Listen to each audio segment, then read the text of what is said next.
kawan-kawan yang dirahmati oleh Allah Subhanahu wa taala. Baik, kita kembali ke penjelasan ke judul yang tadi, keberanian dalam berdoa yang besar atau bermimpi yang besar itu mempengaruhi kualitas ibadah kita. Jadi karena saya tahu bahwa kemampuan saya terbatas, saya tahu saya juga akses untuk bisa membangun rumah itu juga terbatas. Saya tidak punya apa-apa gitu ya. Karena itulah akhirnya saya hanya menjadikan Allah satu-satunya penolong saya dan suami. Nah, yang saya lakukan adalah saya memperbaiki ibadah saya.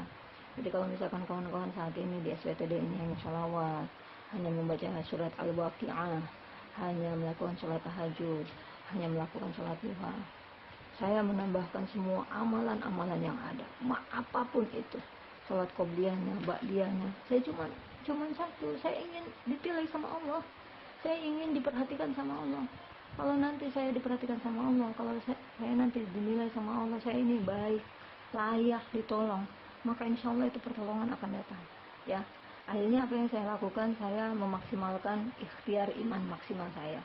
Jadi ikhtiar iman maksimal itu adalah ketika kepercayaan kita, keyakinan kita tinggi sama Allah, ya, all out sama Allah, tapi kita pun menyempurnakan ikhtiar kita dengan sekuat tenaga kita.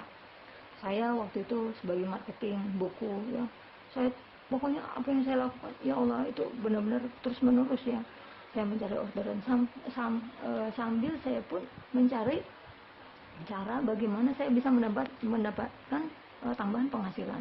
Di samping suami juga sama seperti itu ya, nyari-nyari cara gitu, gimana caranya supaya mendapatkan penghasilan, dan Allah kasih jalannya aja. Pokoknya kalau kawan-kawan saat ini berpikir, ya gimana teh, saya mau bisnis apa, saya bingung, saya ini nggak bisa, itu nggak bisa, ya Allah udah, dan mintanya sama Allah. Nanti Allah yang ngasih jalannya, Allah yang nuntunin kita jalannya. Benar, percaya itu, Allah yang nuntunin kita jalannya. Sama seperti itu. Saya akhirnya karena saya sering ketemu sama customer ya, saya pernah waktu itu ketemu sama customer, terus dari situ hubungan kita baik ya. Ternyata dia ini adalah seorang pengusaha. Dari situ karena dia seorang pengusaha, akhirnya ada channel-channel tambahan pekerjaan yang bisa saya lakukan. Saya waktu itu menyambi di Menaker Trans. Jadi saya survei ke beberapa perusahaan. Saya dikasih upah untuk survei satu perusahaan itu 50.000 sampai 100.000 untuk sekali per kali datang gitu. Nah, waktu itu saya mengambil job itu sampai 200 perusahaan yang saya ambil dalam kurun beberapa bulan lah gitu untuk survei. Jadi di survei itu perusahaan itu, misalkan perusahaan menengah ke bawah, menengah ke atas, perusahaan ke atas, itu saya survei semua tuh. Nah, saya dikasih upah itu 50.000 sampai 100.000 per sekali datang ke perusahaan itu. Itu saya nyari tambahan penghasilan juga. Kemudian saya juga waktu itu ya, di samping saya menjual buku-buku ensiklopedi, saya juga waktu itu nyari tambahan menjadi sales stand ya, stand. Jadi waktu itu kan lagi ada acara di Jambi Expo ya, namanya Jambi Expo. Nah, itu kan karena di Jambi Expo itu ada stand-stand yang harus dijual. Nah, saya jualan stand tuh. Nah, harga standnya itu sekitar 40 juta sampai 50 juta harga satu standnya ya. Lalu kemudian saya jual ke beberapa perusahaan, yaitu waktu itu fee-nya komisinya sekitar 10 sampai 15% per satu stand. Nah, saya waktu itu sampai nembus ke Kementerian Malaysia, terus ke kementerian yang ada di Indonesia gitu ya. Saya juga nembus ke situ gitu, dan alhamdulillah di situ juga banyak. Waktu itu saya juga dapat beberapa stand lah gitu. Malaysia aja waktu itu udah ngambil 3 stand ke saya. 3 stand berarti kan berapa? Kalau 150 juta. Kalau 10%-nya saja udah 15 juta. Pokoknya apapun yang saya kerjakan gitu untuk bisa mendapatkan penghasilan itu, sehingga itulah yang menjadikan jalan dimana akhirnya alhamdulillah atas izin Allah ya, sedikit demi sedikit tapi pasti ya, saya punya uang. Jadi misalkan uang untuk bikin fondasinya dulu gitu, lalu kemudian saya berharapnya tetap ya, yang namanya kita kita ikhtiar iman maksimalnya di malam hari, ikhtiar langitnya kita perbaiki Setiap saat, setiap perjalanan kerja saya terus berdoa sama Allah, meminta sama Allah, ngajakin Allah ngobrol. Apa yang saya bisa saya baca. Pokoknya, wah, pokoknya saya benar-benar memaksimalkan dua kategori tadi tuh, memaksimalkan ikhtiar kita ya untuk menyebut rezeki Allahnya, dan saya memaksimalkan ikhtiar langitnya gitu untuk terus berdoa memohon kepada Allah, sambil saya pun memperbaiki segala ibadah-ibadah saya. Makanya kenapa di awal mula saya kasih judul itu keberanian dalam berdoa dan bermimpi besar itu akan mempengaruhi kualitas ibadah kita, karena saya tahu saya ini pantas ditolong gitu. Jadi kalau misalkan saya analogikan ya ibu-ibu, kawan-kawan, ibu-ibu di sini nggak mau disebut ibu-ibu semua ya, karena masih banyak yang muda, makanya saya pakai bahasanya kawan-kawan biar bisa saya menyeluruh semuanya bisa terjamah lah gitu. Nah, kawan-kawan semua yang dirahmati oleh Allah Subhanahu Wa Taala. Jadi ketika misalkan saya dan suami gitu ya ingin mewujudkan mimpi saya, maka saya pun harus tahu diri. Kawan-kawan, saya sering banget ya didatengin sama orang gitu ya, didatengin sama orang untuk pinjam uang. Saya sering kali di SMS-in, di WA-in, diteleponin sama teman gitu. Padahal nih teman ini jarang banget komunikasi dengan saya, jarang banget SMS, nanyain kabar lah gitu. Tapi tiba-tiba dia akhirnya minjem uang gitu kan. Nah, dengan begitulah ya manusia itu mau merendahkan dirinya untuk bisa mendapatkan apa yang dia inginkan. Manusia lebih banyak mau merendahkan diri di depan manusia yang lain. Padahal kalau ketika misalkan dia merendahkan diri di depan Allah, bukan cuman bernilai pahala di sisi Allah, tapi ini membuat Allah senang, membuat Allah ridho terhadap dia. Kalau Allah sudah ridho, apapun yang kita inginkan, yang kita mimpikan, yang kita hajatkan, itu semuanya akan dibantu sama Allah. Nah, kadang-kadang misalkan ini ya, ada orang datang ke rumah, misalkan saya lagi tidur nih sama suami, lagi tidur nih siang, tiba-tiba misalkan ada orang mendatang, Assalamualaikum gitu ya. Anak saya keluar, ya Pak, ibunya ada, bapaknya ada, gitu kan, lagi tidur gitu. Oh lagi tidur, ya udah deh saya ini ya bangunin gitu, kata anak saya gitu. Oh jangan nggak usah, nanti saya balik lagi. Coba bayangin ya, baru sekali tuh. Kedua kalinya kebetulan saya dan suami lagi keluar ya, terus ada si tetehnya kan, ini kan yang di sini gitu. Nah, datang lagi, Assalamualaikum, bapak ada, ibu ada? Oh nggak ada, lagi keluar orangnya. Oh gitu ya, ya udah deh nanti saya balik lagi. Berulang kali dia balik lagi untuk bisa mendapatkan satu bantuan. Bayangin, kenapa kita tidak melakukan itu sama Allah? Berulang kali kita menghadap sama Allah, kita minta sama Allah, kita minta apa yang kita inginkan dalam hidup kita. Kenapa kita nggak minta sama Allah? Ya, begitu mudahnya manusia merendahkan dirinya di hadapan manusia yang lain, tetapi kenapa dia tidak mau merendahkan dirinya di depan Allah Subhanahu Wa Taala yang menggenggam segalanya, yang memiliki kerajaan dunia dan akhirat ini, yang memiliki dunia ini, yang kalau kita minta kita pasti kasih, yang kalau kita minta jalan pun kita akan ditunjukkan jalannya, tapi kita tidak mau melakukan itu. Ya, makanya yang saya lakukan adalah itu, saya mencari perhatian Allah aja udah. Kualitas ibadah saya ditentukan karena memang saya berharap betul sama Allah. Kenapa coba sekarang misalkan kawan-kawan ya, saya tanya sama kawan-kawan, pengen punya rumah, apakah setiap waktu ketika sholat, setiap kali setelah melakukan sholat, kawan-kawan minta nggak sama Allah? Kalau misalkan zuhur minta, asar nggak minta, maghrib nggak minta, isya baru minta, subuh minta lagi, ini artinya kawan-kawan nggak serius mintanya sama Allah. Betul, bener, serius saya mengatakan seperti ini. Kalau kawan-kawan masih minta sama Allah, tetapi mintanya tidak terus menerus, mintanya bolong-bolong ya, ini minta, bahkan mungkin hari ini minta, besok enggak, besoknya lagi minta, ini artinya Allah ini melihat kita ini nggak serius mintanya sama Allah. Tapi yang saya lakukan, saya berdoa benar-benar serius.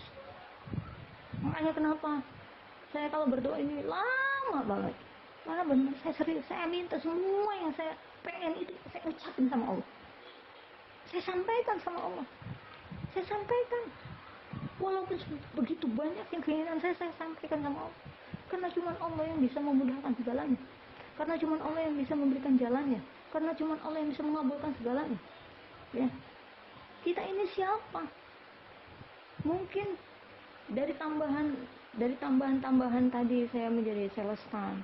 Saya akhirnya bisa mendapatkan pekerjaan di Menarker Trans gitu ya, di samping pekerjaan-pekerjaan lain. Kalau bukan Allah yang menggerakkan itu nggak mungkin. Kawan-kawan tahu, saya dulu waktu jualan ensiklopedi itu komisinya 1 juta setiap satu paket ya. Dan yang saya lakukan adalah saya selalu, kebanyakan, walaupun tidak selalu ya, kebanyakan yang saya lakukan ketika saya mengirim paket buku itu, saya selalu melakukan sendiri. Kenapa? Karena saya ingin langsung bersilaturahim dengan customer saya. Itu akan memperpanjang hubungan saya dengan customer saya, bukan hanya sekedar sebagai pembeli dan penjual saja, tapi lebih dari itu. Alhamdulillah sampai sekarang kita masih menjaga hubungan kita dengan baik sampai sekarang. Nah, yang saya lakukan adalah biasanya saya nyetokin, karena saya kemana-mana bawa kendaraan, bawa mobil ya, yang mobil Baleno itu, mobil tua, saya nyetok gitu ya. Lalu kemudian diganti mobil ras, mobil Terios yang hitam itu, yang kawan-kawan sudah lihat fotonya. Itu mobil perjuangan saya. Itu saya selalu nyetokin tuh di mobil tuh. Jadi kalau misalkan ada customer yang beli buku ensiklopedi, katakanlah Leadership Management Muhammad 1 paket, saya datang sama beli, Pak, ini Pak bukunya Pak. Bukunya bagus loh Pak. Saya buka ya Pak ya. Dibuka, saya bukain. Ini adalah merupakan servis yang saya berikan kepada customer saya. Nah, habis ngobrol-ngobrol gitu, deket kan? Ngobrol kadang-kadang, misalkan ibu atau suaminya gimana atau gimana, pokoknya ngobrol-ngobrol itu. Terus, Bu, anaknya di mana sekolahnya? Anak saya di sini. Hebat banget ya Bu, ya Allah. Pokoknya kita memberi menjadikan kita ini menyenangi apa yang dilakukan sama customer. Saya itu seolah-olah masuk ke dalam kehidupan mereka, sehingga itulah yang membuat akhirnya mereka nyaman dengan saya. Nah, abis itu sebelum pulang saya cuma bilang gini, Pak, Ibu, di mobil saya masih ada stok buku yang lain Bu, dengan judul yang berbeda. Kalau Ibu mau saya turunin. Enggak, ini dulu saya mau baca. Bu, ini lagi ada diskon. Ada diskon Bu, khusus buat Ibu. Padahal nggak ada diskon dari sananya ya, cuman biar sekalian aja, ini saya potong deh, per paketnya 200.000. Kalau Ibu mau silahkan, nanti saya turunin. Nanti ininya bayarnya gimana? Gampang Bu, kayak nggak kenal saya aja gampang. Nanti Ibu bayarnya bisa pekan depan atau bisa akhir bulan. Biasanya saya kalau di kantor kan, kalau ketika akhir bulan baru tuh dijumlah tuh semua paket yang memang sudah saya stokin di rumah, saya jumlah stok yang keluar, baru saya bayar. Nah, itulah akhirnya yang menjadikan saya bukan hanya sekedar mendapatkan penghasilan dari jabatan saya ya, tapi saya pun mendapatkan penghasilan dari penjualan langsung saya. Dan itu yang penjualan langsung itu yang luar biasa, karena dapatnya 1 juta. Kalau misalkan saya target 1 bulan, saya bisa menjual buku 10 paket, berarti penghasilan saya 10 juta. Tinggal saya targetnya berapa, tinggal minta sama Allah, ya Allah, target bulan ini saya pengen 15 set, target bulan ini saya pengen 20 paket. Tinggal minta sama Allah, nanti Allah yang menggerakkan jalannya. Bener loh, Allah yang menggerakkan jalannya. Apalagi ketika misalkan kita punya keinginan, ya Allah saya pengen 20 paket. Kenapa? Bilang sama Allah alasan, karena saya ini mau begini, karena saya ini mau begitu, karena saya ini mau ini, dan semua yang saya pengen ini itu untuk kebermanfaatan orang. Nah, makanya itulah yang menjadikan Allah akhirnya menurunkan pertolongannya. Kawan-kawan yang dirahmati oleh Allah Subhanahu wa taala, baik kita kembali ke penjelasan ke judul yang tadi, keberanian dalam berdoa yang besar atau bermimpi yang besar itu mempengaruhi kualitas ibadah kita. Jadi karena saya tahu bahwa kemampuan saya, kawan-kawan yang dirahmati oleh Allah, ini sekilas ini cuma cerita rumah. Kawan-kawan bisa kok, misalkan kawan-kawan butuhnya apa saat ini, kendaraan, tinggal minta sama Allah. Kawan-kawan butuhnya apa nih, pengen umroh ya. Kemarin saya mendengar ceritanya dari Teh Lisma ya nggak berani minta, beraninya cuma minta buat ibunya sendiri, nggak berani minta untuk dirinya sendiri, untuk suaminya, untuk bapaknya gitu ya. Minta sama Allah, jangan nanggung-nanggung. Minta sama Allah tuh yang besar, yang luas ya. Allah itu maha mengabulkan segala doa-doa kita. Kalau kita percaya, sekali lagi saya tekankan sama kawan-kawan semua, kalau kita percaya bahwa Allah itu yang maha besar, bahwa Allah itu yang maha segalanya, bahwa Allah itu yang maha mewujudkan segala hajat dan keinginan kita, jangan minta yang kecil-kecil, minta yang besar, minta yang luas, minta yang bisa punya banyak manfaat untuk orang lain. Sekarang kita sudah tahu ya, ada beberapa para sahabat yang dijamin masuk surga walaupun mereka kategorinya orang kaya. Banyak ya, Abdurrahman bin Auf salah satunya. Ada cerita Abdurrahman bin Auf dengan kurma busuknya. Mungkin kawan-kawan juga sering mendengar cerita ini. Ya, ini menjadikan pelajaran bahwa Allah memang sudah menakdirkan dia untuk menjadi seorang yang kaya. Kenapa? Karena untuk bisa berdakwah di jalan Allah. Ya, kalau misalkan dulu para sahabat ketika misalkan Bilal bin Rabah lagi disiksa sama Abu Jahal, itu disiksa dengan dengan simpan batu yang sangat panas di atas perutnya, di atas dadanya. Kalau misalkan tidak pakai duit, itu Bilal bin Rabah bisa disiksa terus.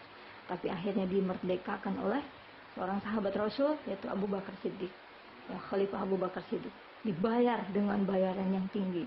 Coba kalau kita nggak punya duit, kalau Abu Bakar Siddiq waktu itu, Khalifah Abu Bakar Siddiq, nggak punya uang, mungkin kita bisa melihat penyiksaan itu terus ada di depan mata kita. Penyiksaan itu terus ada di depan mata Khalifah Abu Bakar Siddiq. Dan kita tidak bisa berjuang di jalan Allah dengan harta kita. Oleh karena itu saya mengajak kepada kawan-kawan semua, sekarang jangan tidak berani untuk bermimpi yang besar. Karena kita ingin dengan harta kita, dengan jiwa raga kita kembalikan semuanya kepada Allah.